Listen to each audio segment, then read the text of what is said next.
when it comes to the Holocaust. That's what, Leah tells me, is, for some reason. But I needed something to know, and I called him one day to find out because I don't have a computer.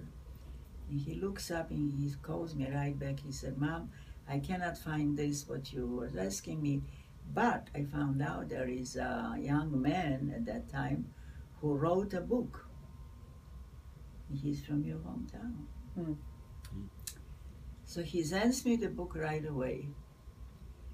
And I started reading the book. I was sitting till 2 o'clock in the morning. Still, it was a pretty, Yeah, sure. Yeah. Do you remember It's the name? Defy the Darkness by Joe Rosenblum. It's a must read. You have to read it. He was my age, from my hometown. And he was on the same cattle train where I was.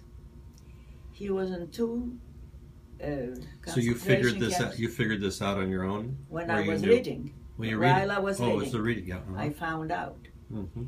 And he was in the same train because he writes about it that we are going to Treblinka. You know what Treblinka was. Right. And there are so many trains still standing. They couldn't, kill him fast enough. So our train was derailed to Majdanek.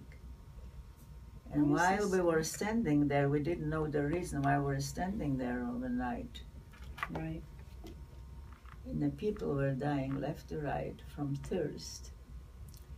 And it's a long story about it. We already knew what they're doing to us. So at that time, my mother, each one of us had some money on us if we get, in their hands. Thinking maybe you can bribe, whatever. As a matter of fact, I remember, because my father believed very much in Polish we say valuta. Like here, you have the what you call it, you play with your money.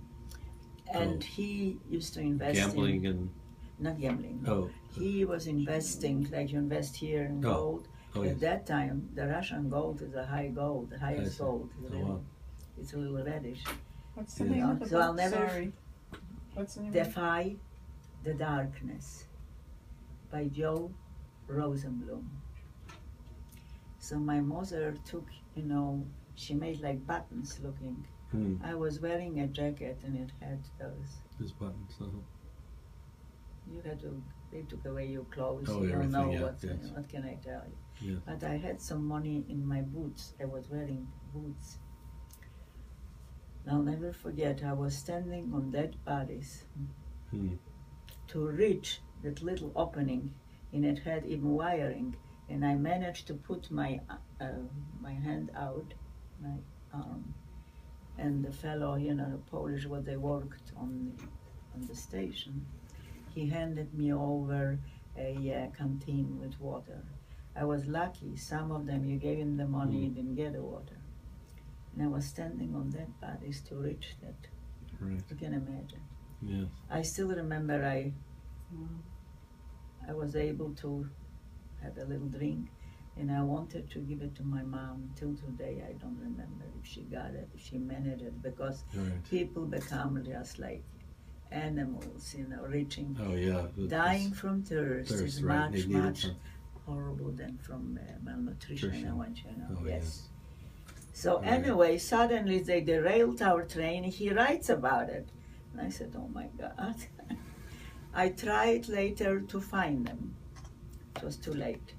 I even got to his writer, to his two children. They left, and his wife was also from my hometown. And he was very, very successful here. When he came, he had a cousin, I believe, or an uncle, I don't remember anymore, in Detroit. Those days, Detroit. And he started, with painting. He wound up buying houses and selling. So he was a very successful man. But they were telling me, other people about him, what a wonderful guy he was. He hired people that other people wouldn't, he felt, you come out from the scale, you are a different person.